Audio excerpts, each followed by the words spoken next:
wabarakatuh. Perkenalkan, nama saya Sari Fitri Veronica. Saya dari kampus Universitas PGRI Islam Pari Lubuk Linggau, jurusan Ilmu Sosial dan Humaniora, program studi PGSD. Di sini saya akan membawakan materi mengenai pengelolaan pengorganisasian kelas dalam pembelajaran kelas rangkap. Oke, secara umum bentuk kelas atau ruang kelas yang ada di sekolah dasar itu semuanya sama, yaitu berbentuk persegi atau persegi panjang.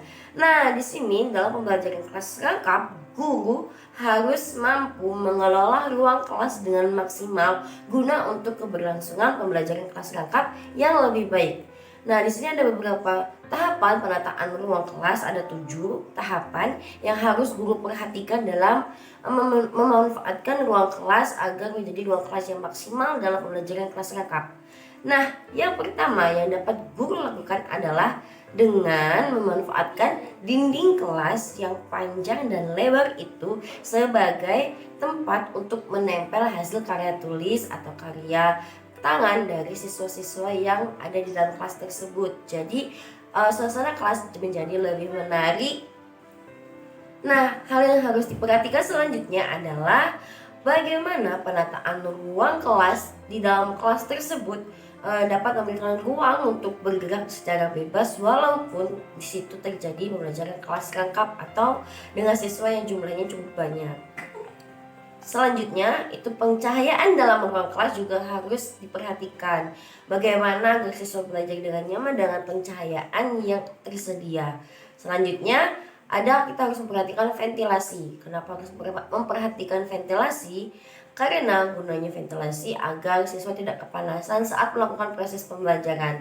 Selanjutnya juga dapat pergantian antara udara agar tidak pengap di dalam kelas dan siswanya selalu nyaman saat belajar.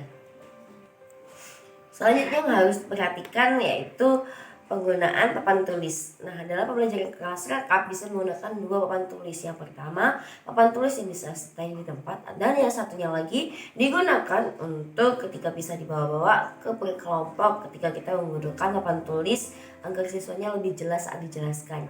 Nah, selanjutnya bisa menggunakan kursi dan meja yang tidak menyatu atau yang sendiri-sendiri. Jadi seperti yang saya bilang tadi di awal, bisa menggunakan atau bisa memberikan ruang pada siswa dan guru untuk bergerak bebas. Nah, selanjutnya yang harus diperhatikan adalah penataan meja guru. Bagaimana meja guru itu dapat dalam posisi yang bisa melihat seluruh siswanya walaupun siswanya banyak ketika melakukan pembelajaran kelas rangkap. Nah, sekarang kita masuk di aturan atau disiplin kelas. Aturan dan disiplin kelas dalam pembelajaran kelas rangkap ini harus dibuat oleh gurunya langsung dan disepakati atau disetujui oleh siswanya. Kapan kita bisa melakukan pemberian pengaturan tersebut?